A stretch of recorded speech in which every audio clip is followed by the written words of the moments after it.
Minha casa fica aqui, no Mississippi. Eu morei em muitos outros lugares. Nova York, Los Angeles, São Francisco, Chicago. Mas esse lugar me define. Hamburg. Eu peguei quando ele tinha 4 meses e meio. Subnutrido, mas cheio de atitude. Tinha uma bela cavalgada. É o cheiro da grama na primavera. E o som dos pássaros. Eu sei que estou em casa. Meus pais viveram aqui nessa terra. E você não pode me entender sem compreender o lugar onde eu fui criado. Todas as religiões possuem uma história sobre a criação. Então, o que essas histórias falam sobre quem somos ou de onde viemos? Estou viajando para descobrir onde começamos. Jerusalém é concebida como o Éden, como o paraíso. Para desencavar as raízes mais antigas da civilização. Essa é a parte maia. Essa é a história da Gênese maia. Para localizar a gênese da própria religião. As pessoas literalmente viviam com os ancestrais. E vou voltar ao início dos tempos. Os hindus não acreditam em uma criação. Eles dizem que são ciclos de criação. Para descobrir se a ciência e a religião podem coexistir. O Big Bang não é a criação, porque não sabemos o que havia antes do Big Bang. A história de Deus com Morgan Freeman. A criação. Existem bilhões de nós nesse planeta. É difícil acreditar que todos nós viemos de um homem e de uma mulher. Mas viemos. Quem eram eles? Quando e onde eles viveram? As tradições judaica, cristã e muçulmana traçam nossa origem até Adão e Eva. O livro do Gênesis diz que eles vieram de um lugar chamado Éden, perto dos rios Tigre e Eufrates, em algum lugar perto do antigo Oriente Próximo. Ninguém conseguiu encontrar o local do Jardim do Éden, apesar de muitos terem tentado. Mas por que queremos encontrá-lo? Bom, o motivo é interessante. O Jardim do Éden não representa apenas o começo da humanidade. É o começo da nossa conversa com Deus. E descobrir onde e quando isso aconteceu nos diria um bocado sobre quem somos. Por isso, estou indo a Jerusalém.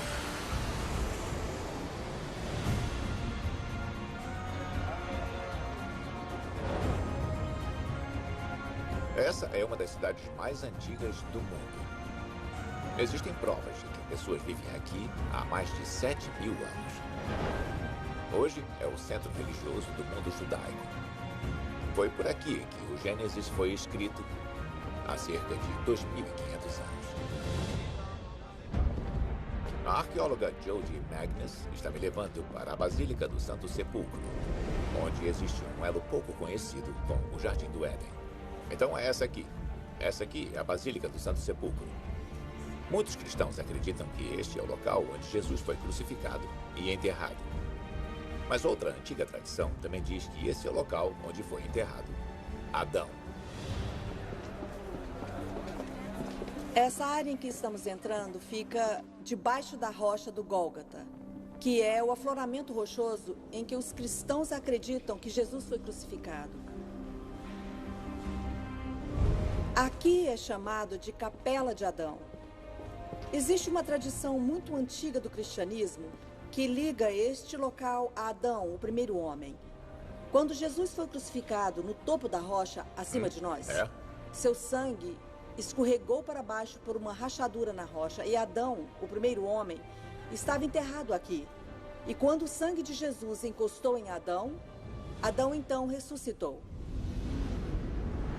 Há quase 1.700 anos, quando o imperador romano Constantino construiu a basílica, ele também fez um santuário em volta dessa rachadura na rocha do Gólgota, a Capela de Adão. Mas isso não contradiz a passagem da Bíblia que diz que o Jardim do Éden era localizado em algum lugar entre o Eufrates e... Tigre. O Tigre. Bom, a versão da história que chegou ao livro do Gênesis parece colocar o Jardim do Éden em algum lugar da Mesopotâmia, que é a área do Iraque moderno. Mas como você acha que surgiu essa tradição de Adão estar aqui em Jerusalém? Eu acho que Adão provavelmente tem uma conexão muito especial com Jerusalém. O Jardim do Éden, o paraíso, torna-se conceituado como o local onde a presença de Deus habita. No judaísmo primitivo, na época de Jesus, a presença de Deus habitava o templo, no monte do templo. E, portanto, Jerusalém era concebida como o Éden, como o paraíso. Então, você está dizendo que o Éden também pode ser uma metáfora? Isso, é isso mesmo. É claro, Adão foi o primeiro humano. E em hebraico, a palavra Adão, Adam, significa apenas homem. Então, espera aí. claro. Você disse uma coisa agora. A palavra Adão significa apenas homem? Isso. Adão. É? E além disso, na palavra Adam, se você tirar a letra A, fica só com D-A-M. Em hebraico, Dam quer dizer sangue. Ou se você colocar um A e um H no final, tem Adamá, que significa terra. É o sangue e a terra. É. Então tá, tudo bem. Será que a história da expulsão de Adão e Eva do paraíso também tem um significado metafórico? Adão e Eva viviam em uma terra de fartura. Mas quando comeram o fruto da árvore proibida, eles foram expulsos e forçados a trabalhar na terra. Em outras palavras, se tornaram os primeiros fazendeiros. Estou indo para uma região onde pesquisadores estão escavando algumas das mais antigas comunidades agrícolas na Turquia Central. Estou interessado em descobrir se o nascimento da agricultura e o nascimento da crença em Deus estão ligados. Será que isso aqui foi o Éden?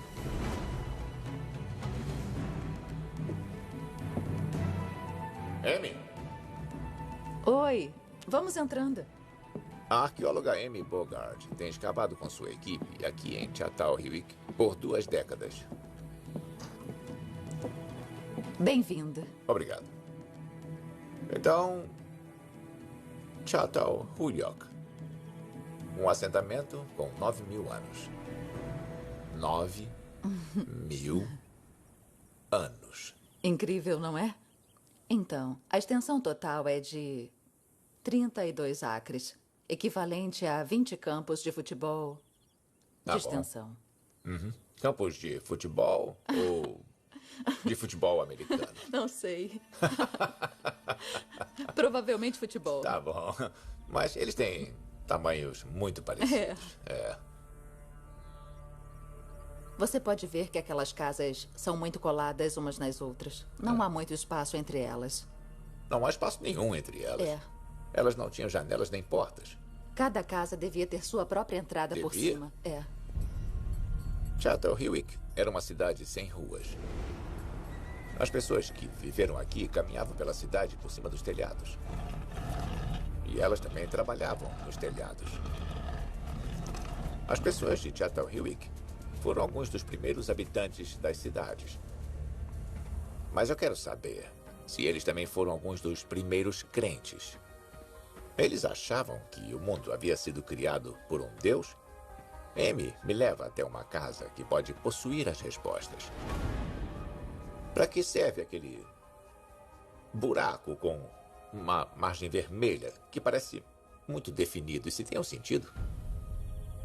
É um detalhe típico que você encontra em Chatal e que é um nicho para esconder as coisas. Como o dinheiro em obsidiana, sabe? O vidro vulcânico que era valioso como material cortante. Você não encontra com facilidade. Isso mesmo. Os esconderijos mais importantes que os arqueólogos encontraram aqui ficam debaixo das áreas de dormir. Tá, e o que são aqueles buracos ali em cima? Na verdade, aquilo são túmulos.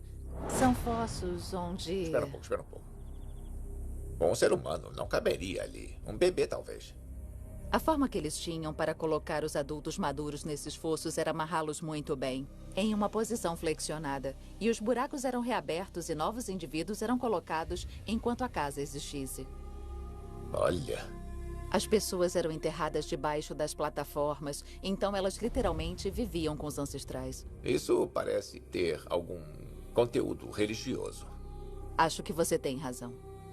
E isso levanta perguntas sobre o que você pode chamar de práticas ritualísticas, que pareciam ser cruciais para a vida em comunidade. Será que esses enterros são provas de uma crença em Deus?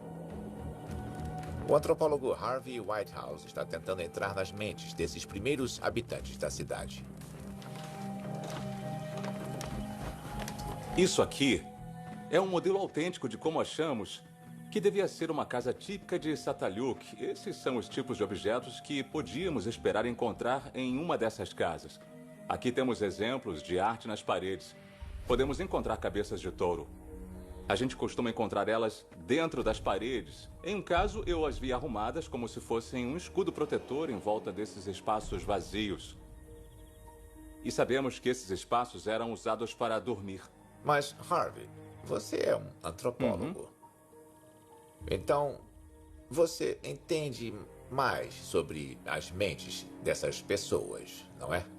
Bom, a minha imaginação corre solta em um ambiente como esse, porque eu vi o tipo de coisa que sai das paredes e o que eles encontraram debaixo do chão.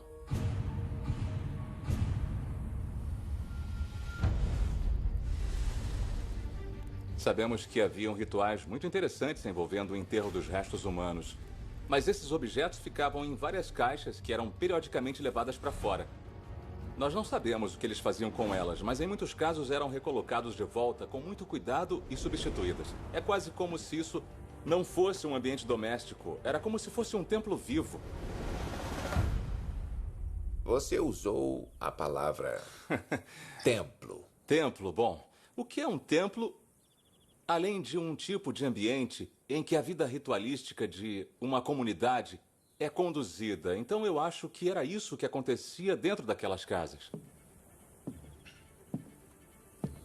Aqui em Çatalhöyük ocorriam, obviamente, todos os tipos de rituais, em especial rituais funerários.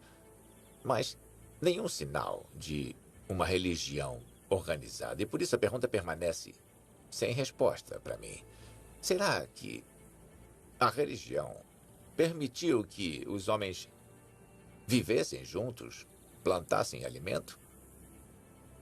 Ou a civilização deu origem à nossa crença em Deus?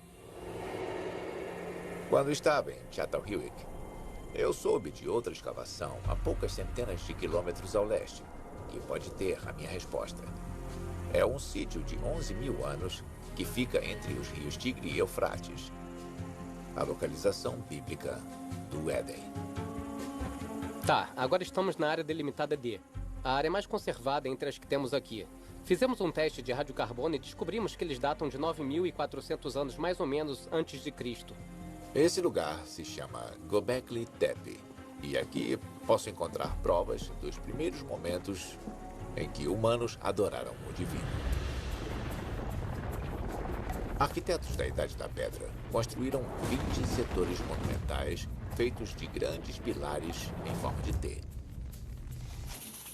O arqueólogo Lee Clare lidera a equipe que tenta decifrar seus mistérios. Os dois pilares centrais no meio de uma construção oval e o muro em volta dela, em intervalos regulares, parecem pilares em T menores. Animais apavorantes foram entalhados em alguns dos pilares. Mas as formas em T das pedras podem representar a forma humana. Podem ser homens ou podem ser deuses. Se você olhar com cuidado no topo, o T é a cabeça e do outro lado, do lado maior, tem um braço para baixo.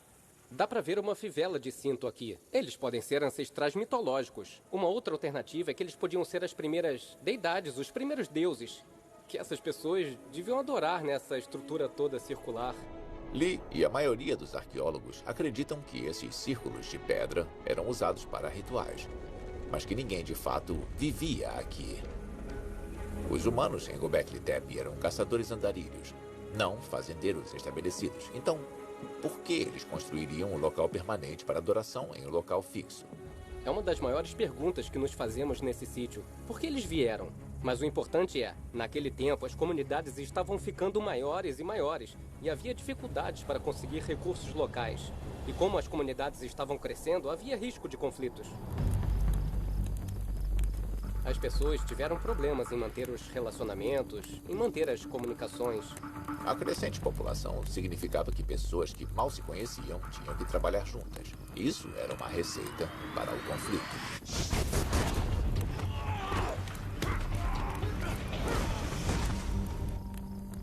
Os rituais religiosos em Göbekli Tepe podem ter acalmado esses conflitos. É possível que, pela primeira vez na história da humanidade, pessoas de grupos diferentes tenham se juntado em volta de crenças em comum. E nesses primeiros momentos que formaram a religião, eles podem ter compartilhado histórias sobre os locais de onde vieram. Histórias que celebravam um passado em comum e os uniram para o futuro. Göbekli Tepe traça o nascimento da adoração religiosa há mais de 11 mil anos. Muito tempo antes dos muçulmanos, cristãos, judeus, hindus ou budistas. As pessoas se uniam para conversar, comer e adorar. Pode ser que a força motora por trás do nosso maior feito, a civilização, tenha sido Deus.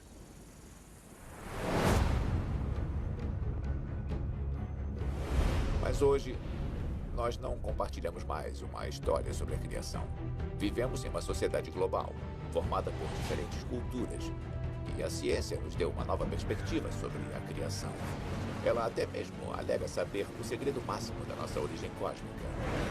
Será que a ciência e a religião podem concordar sobre a criação? A história da nossa criação me confunde desde que eu era um menino.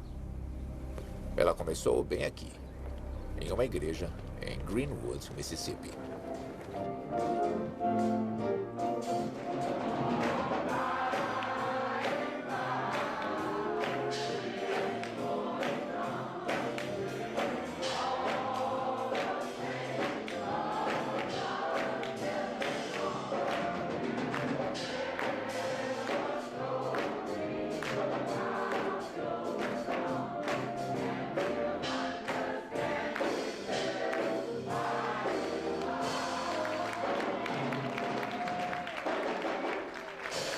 Eu devia ter a idade deles quando aconteceu.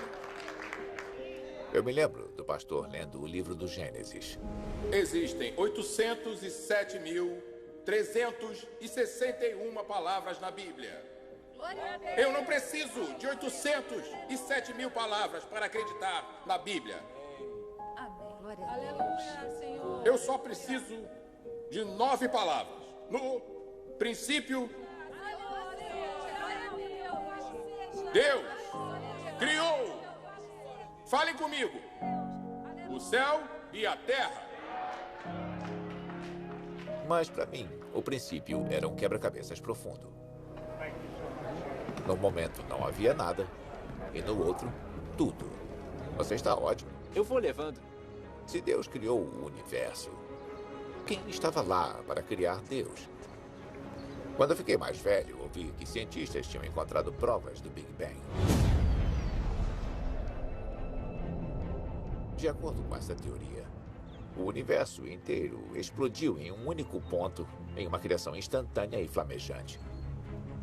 E agora que a ciência sabe tanto sobre nossas origens cósmicas, ainda existe lugar para crenças religiosas sobre o princípio? Eu quero saber sobre a história islâmica da criação. Então, estou indo para o Cairo.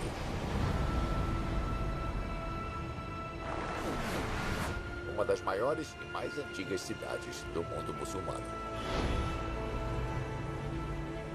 O Islã tem raízes profundas na ciência. Astrônomos muçulmanos mapeavam os céus pouco depois do tempo de Maomé. Eu nunca havia notado aquilo. O que é? Aquilo é o minarete da mesquita de Al-Hussein. O historiador de Harvard, Ahmed Ragab, está me levando para um dos centros espirituais do Cairo, a mesquita de Al-Hussein.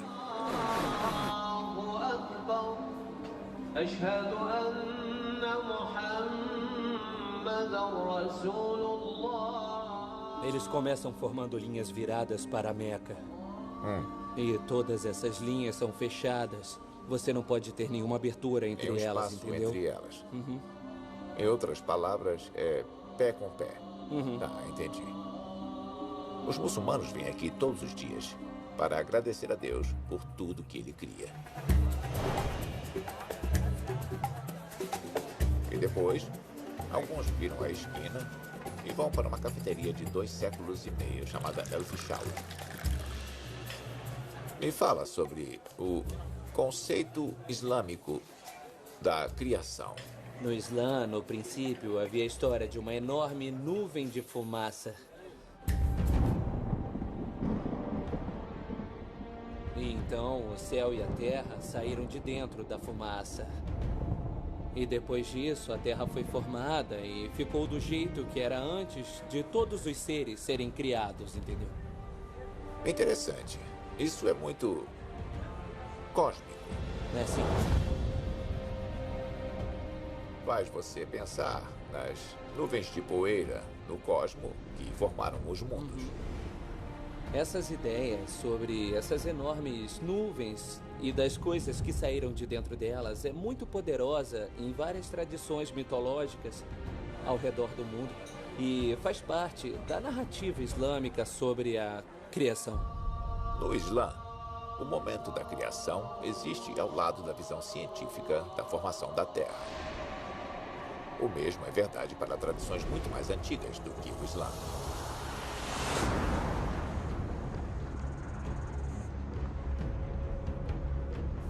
Os povos aborígenes viveram na Austrália Central por dezenas de milhares de anos. Eles contam a história da criação do mundo há mais tempo do que qualquer um pode lembrar. Ah, que bonito. A família do meu avô era guardiã deste local. E agora isso foi passado para mim. Warren Williams e o povo Arrente chamou esse local de lar.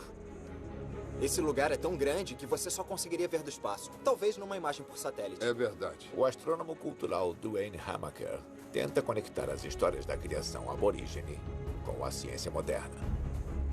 Por isso, Warren o está levando para onde seus ancestrais dizem que tudo começou. Um vale em forma de tigela, chamado Noralá.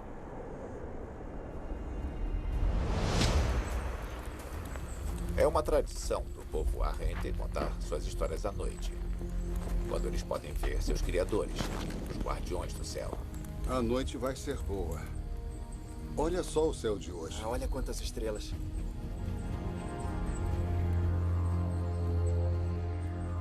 Incrível.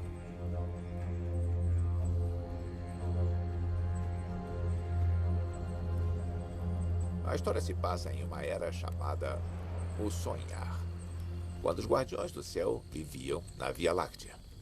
O Sonhar é um período da criação quando tudo estava começando. Quando as mulheres estavam dançando em uma cerimônia e uma delas tinha um pequeno bebê nos braços.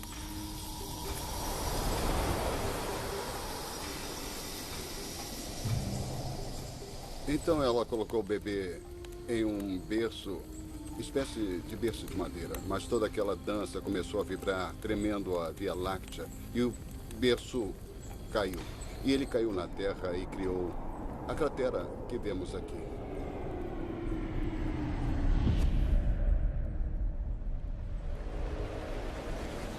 Isso é fascinante porque, de acordo com os cientistas, foi um asteroide que atingiu o solo e causou uma explosão enorme, criando essa grande cratera aqui. Duane quer saber mais sobre o berço da história que Warren e seus ancestrais veem como a causa da sua criação. Esse aqui. Você pode ver a Via Láctea com clareza. E aquilo parece com um berço caindo direto da Via Láctea. Na astronomia ocidental, chamamos aquilo de Corona Australis. Aquela constelação significa a coroa do sul. Mas você está certo, parece mesmo com o berço caindo da Via Láctea. É, parece um berço virado. Quando amanhece, Dwayne pede para Warren mostrar para ele onde exatamente o bebê das estrelas pousou. Passa bem por aqui? É. Dá só uma olhada. Fica bem no centro da cratera meteórica, geologicamente chamada de Gosses Bluff. Então é aqui? É. Foi aqui que começou. Bom, as rochas caíram aqui no solo, formando isso. E o primeiro homem foi criado. E a primeira mulher também. E eu estou aqui agora por causa deles. Tudo começou aqui, caindo do céu à noite e criando tudo isso. A ciência nunca considerou de verdade algumas dessas antigas histórias da criação como válidas. E o que estamos descobrindo é que a história da criação, sob uma perspectiva aborígene e sob uma perspectiva científica, aqui em Tnorula, são idênticas. São exatamente iguais. Para o povo Arrente, a vida começou aqui. E a tradição exige uma saudação aos ancestrais sempre que você entra nesse local sagrado. Oi!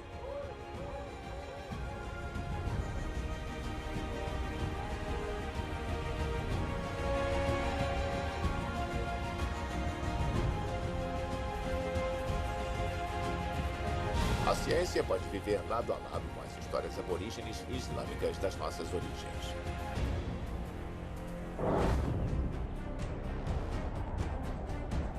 Mas agora estou curioso sobre a ciência e a história judaico-cristã. Então eu vim até Roma, onde o teto da maravilhosa Capela Sistina de Michelangelo retrata o livro do Gênesis. Em 6 dias, Deus cria a luz, faz o sol e a lua e cria o homem.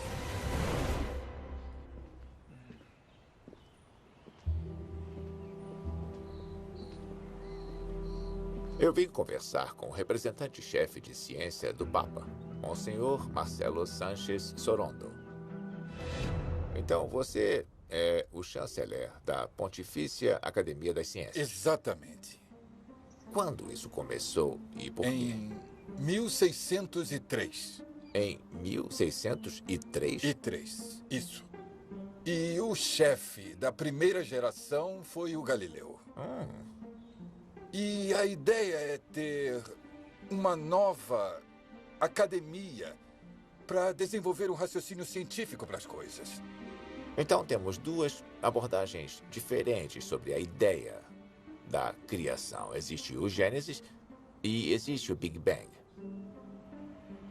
O Big Bang não é a criação exatamente, porque não sabemos o que havia antes do Big Bang. É exatamente minha pergunta. Exatamente. E por isso, a criação não tem nada a ver com o Big Bang. E outra coisa é que a Bíblia não traz uma ideia científica sobre a criação. Em outras palavras, a ciência não pode provar nem deixar de provar. Exatamente. Nós dizemos que a Bíblia tem a ideia da criação, mas no sentido teológico da criação, não no sentido científico de criação. Obrigado. Foi um prazer. Obrigado mesmo. A Igreja Católica não vê mais o livro do Gênesis como uma descrição literal da criação. Na verdade, o primeiro cientista que propôs o Big Bang, Georges Lemaitre, era um padre e um membro da Pontifícia Academia de Ciência. Então, como exatamente a crença em Deus se encaixa na cosmologia moderna? Olhar esse teto abobadado incrivelmente alto é como alcançar o paraíso. Sim, de certo modo, essa é uma representação do céu. Do céu teológico. Estou me encontrando com o padre Giuseppe Tanzella-Nitti, um cientista do Observatório do Vaticano. Eu estou muito fascinado por você. Você é um astrônomo. E também é um homem da igreja. O meu campo de estudos eram as radiogaláxias, quasares e objetos extragalácticos. Era um outro tipo de céu. Eu lembro que, quando tirávamos um espectro da galáxia, Eu costumava rezar enquanto esperávamos. E dizia: Deus, obrigado por esse maravilhoso universo que vós nos destes. Deve ter havido um momento em que você se questionou sobre a natureza da criação. Achamos que existe uma dissonância entre o sentido bíblico da criação e o sentido científico, o Big Bang. Eles são muito diferentes. A criação, de um ponto de vista teológico, é perfeitamente comparável com o Big Bang, porque você sempre precisa de uma causa primeira. Deus, o Criador, está fora do espaço-tempo. Existe antes de todo o tempo. Então, o ato da criação não é nunca um fim em si, porque a criação é uma forma como Deus continuamente mantém o universo. Para Giuseppe e outros como ele, a cosmologia não apenas permite espaço para a criação divina, como também oferece novas maneiras de compreender Deus como o mestre do espaço e do tempo.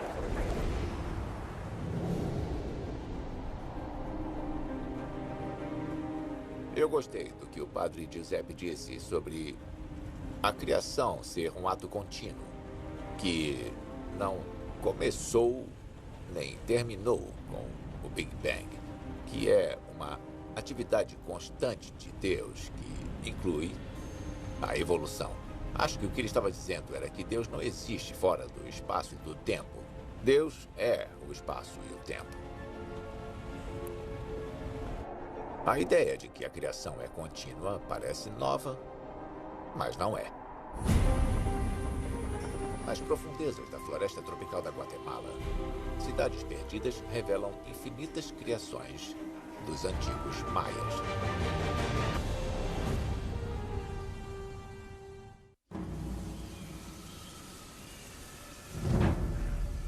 E se não houvesse apenas um momento da criação, mas vários? Estou seguindo para explorar os restos do antigo Império Maia. O solo é um pouco pantanoso onde estamos indo. Onde uma nova descoberta joga uma luz sobre a sua história do Gênesis.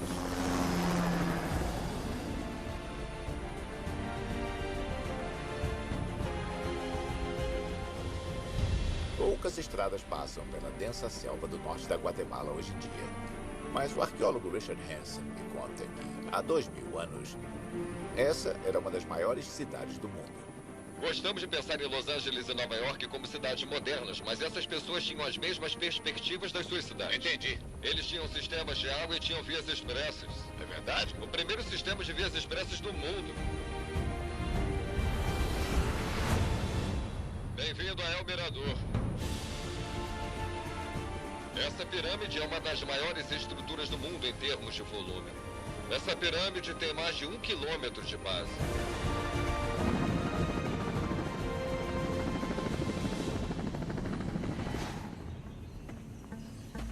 No sítio chamado El Mirador, Richard encontrou os restos de uma antiga cidade que os maias chamavam de Reino da Serpente. É um sítio arqueológico tão rico que ele montou um acampamento permanente na selva para poder explorar. Esse é o laboratório e esse é o médico. Se você tiver um problema, ele dá um jeito bem ali. Ele é um médico incrível. Eu tô com uma dorzinha. Muito gusto, senhor. Eu sou Miguel. Miguel? Eu sou Morgan. Morgan Freeman, sim. Oi, prazer em conhecê-lo. Foi muito bom me conhecer, né? Foi sim, foi bom conhecer você.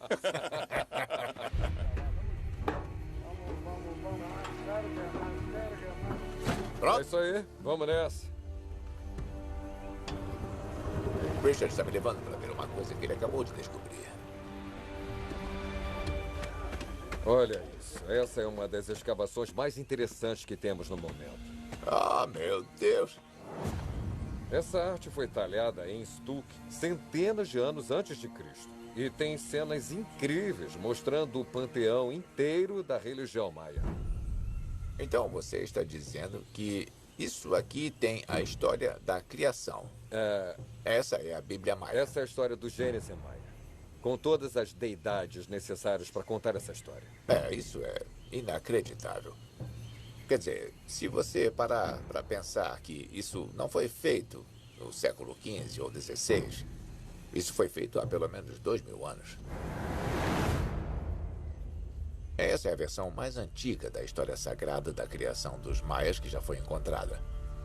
O foco é em 2 nadadores carregando uma cabeça decepada.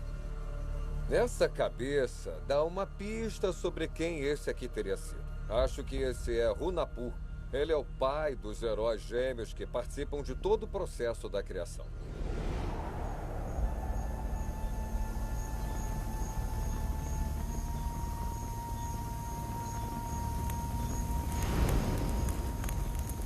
Gracias a Hau. Gracias al corazón del cielo. Gracias al corazón de la tierra. Gracias al corazón del agua. Fragmentos dessa história da criação sobrevivem até hoje em um ritual religioso, do qual eu tive o privilégio de fazer parte. Gracias al corazón del fuego.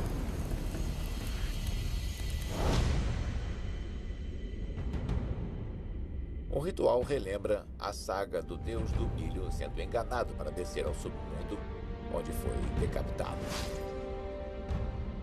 Seus filhos, conhecidos como os heróis gêmeos, partem ao seu resgate, mas só conseguem chegar ao submundo sendo queimados até virarem cinzas. As cinzas representam os heróis gêmeos. Ela vai misturar o milho com as cinzas e vai colocar tudo na água. Conforme as cinzas afundam para as águas subterrâneas, os heróis gêmeos se regeneram. Eles retornam para a Terra com a cabeça do deus do milho e vão plantá-la no solo.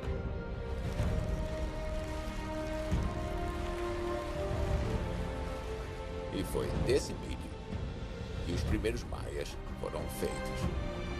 Agora os heróis gêmeos estão no rio.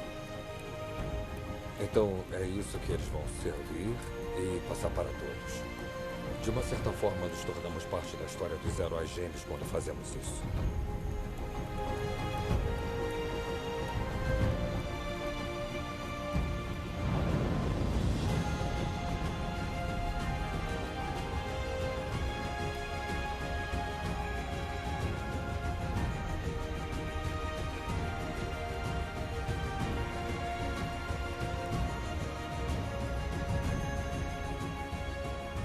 Nós não fazemos rituais em homenagem a Adão e Eva, mas os heróis gêmeos eram cruciais para a cultura maia.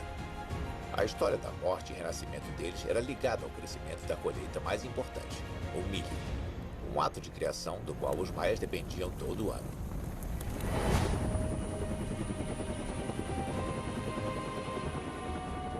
E Richard me conta que a arquitetura deles também era focada na criação. Ela espelhava uma fonte de poder que eles viram nos céus. Para me mostrar como, ele me leva 65 quilômetros dali para as ruínas da cidade de Tikal.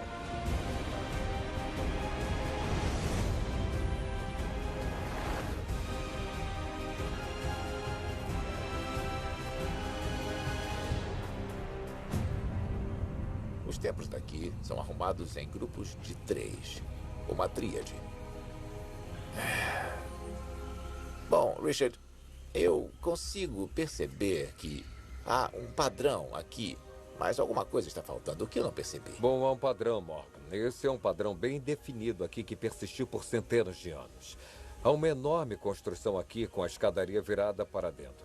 E uma outra ali também com a escadaria voltada para dentro. Tá, e uma terceira. A terceira estava bem na nossa frente. Havia uma terceira estrutura. Ela foi desmontada, é claro, e não existe mais. Mas a grande construção ficava bem na nossa frente. Era alta ou ainda mais alta. E foi feita para constituir a tríade 3 pedras. Richard e outros especialistas acreditam que essa disposição das pedras dos templos é um eco deliberado de um triângulo de estrelas na constelação de Orion. E no centro das 3 estrelas há uma grande nebulosa, uma nuvem cósmica de criação estelar. Sabemos pelos maias contemporâneos que existe um coração celestial. A parte de dentro de Orion, que fica na constelação de Orion. Mesmo hoje, quando os maias acendem o tradicional fogo, eles começam usando 3 pedras. O fogo da criação emana do centro delas. Assim como faz com a tríade de estrelas em Orion. Está me dizendo que os maias tiraram essa tríade, essa manifestação da criação da constelação de Orion? Parece que era isso que eles observavam. Sabemos que eles conheciam bem essas 3 estrelas primárias. Então os maias foram capazes de replicar o padrão com essas 3 pedras, nessas 3 estruturas. E isso foi replicado de novo, de novo e de novo. Eles estão nos ligando aos céus. Estão nos permitindo que vejamos a criação simbolicamente.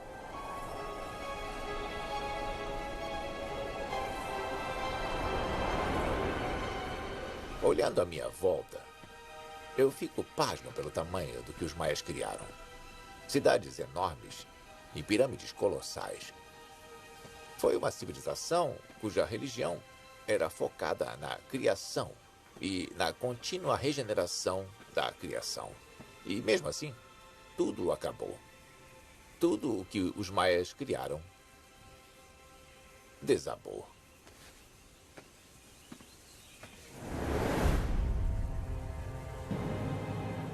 Acho que nós não gastamos tempo suficiente comemorando os caminhos que nossos ancestrais seguiram para chegar aqui.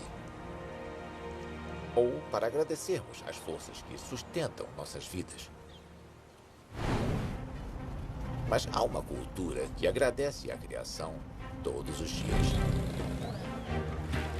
E eu estou em Varanasi, na Índia, para vê-la.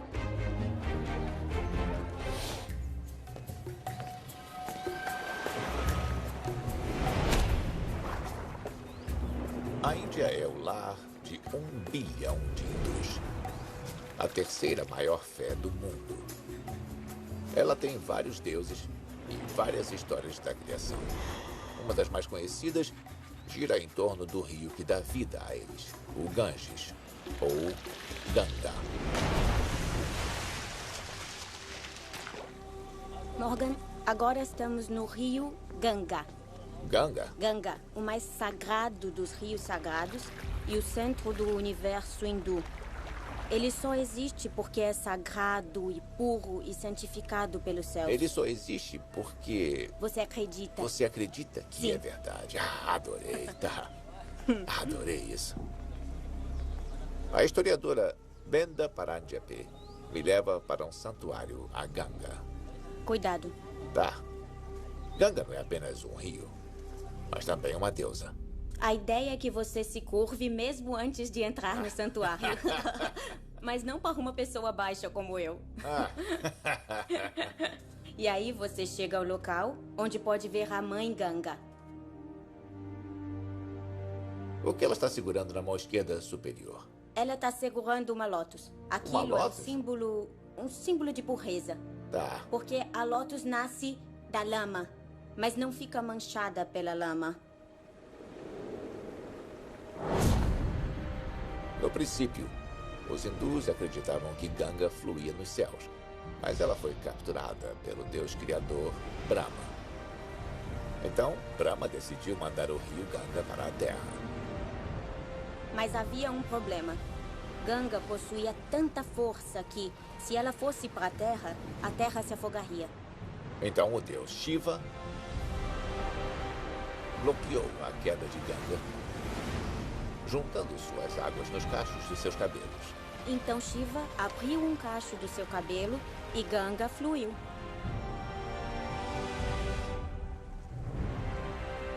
Ela é a mãe porque dá vida a tudo. Esse rio sagrado veio de um rio nos céus que chamamos de Via Láctea. Dizem que a Via Láctea, na verdade, é um reflexo do que vemos naquelas águas que estão muito além. Os cientistas datam o universo com cerca de 14 bilhões de anos. Pelo que sabemos. O que os hindus acham disso? Os hindus não acreditam em uma criação. Eles dizem que são ciclos de criação. Tá bom. E que a criação primordial pode ter acontecido há mais ou menos 8,6 bilhões de anos. Tá bom. Na verdade, toda a criação é difícil demais de compreender, porque dizemos que deuses como Brahma criaram o universo. Mas aí surge outra pergunta. Quem criou Brahma? Isso. E aí... Essa é sempre a pergunta, não é? A criação surgiu e depois os deuses surgiram. Dizem que os sábios, quando estão no seu transe, recebem essa revelação sobre como a criação aconteceu. Mas, como não estamos nesse nível de consciência, você e eu, pessoas comuns, não conseguimos compreender. Então acreditamos que está acima de nós. A filosofia hindu é não tentar solucionar a charada da criação que aconteceu há muito tempo. É agradecer todos os dias pelas forças que nos permitem estar aqui e que continuam a nos sustentar, incluindo o rio Ganges. Você pode se aproximar mais. Vamos assistir o ritual que eles chamam de arte. Arte? Isso. Significa mostrar a ovelha a Deus. O arte acontece nas margens do rio sagrado todas as noites há centenas de anos.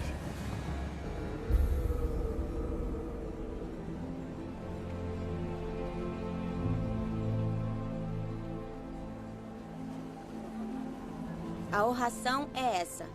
Deus, você é como meu pai, como minha mãe. Como a minha mãe. Toda a minha existência é você. Toda a minha existência é você. Eu sou apenas uma sombra. Sou um recipiente. Que contém você. Que contém... Isso é maravilhoso. 7 sacerdotes oferecem todos os elementos à Ganga. Água, ar, terra na forma de flores e o mais importante de todos, luz, que representa nossas almas.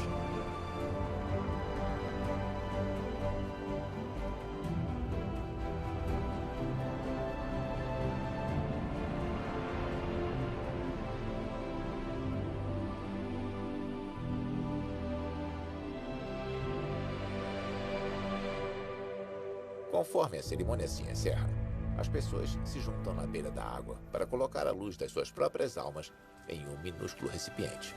Essa é a nossa forma individual de nos oferecer ao rio. E as velas levam nossas almas ao rio. É a luz da minha alma. Minha alma. E diz, leve ela para onde você achar que será bom para mim.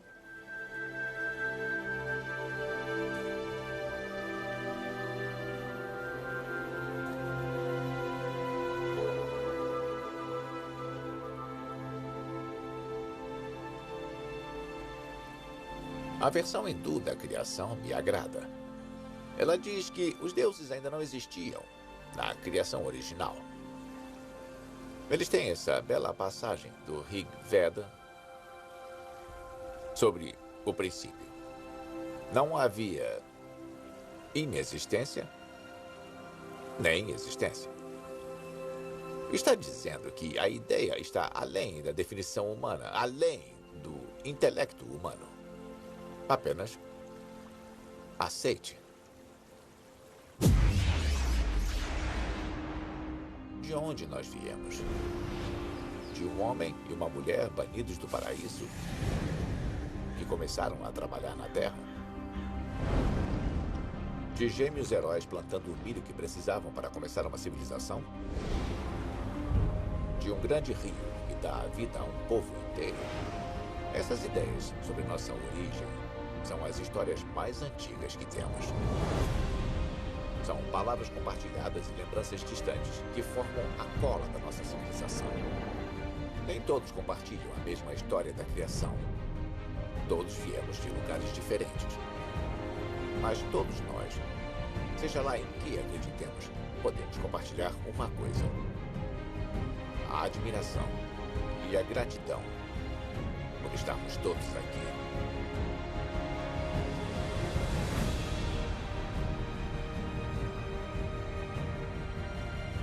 A minha maior esperança é que as pessoas abram seus corações e mentes e vejam que nossas crenças não precisam nos dividir. Elas têm o poder de nos unir, de permitir que juntos façamos coisas memoráveis. Naquele que foi no princípio, que é agora e que sempre será um mundo sem fim.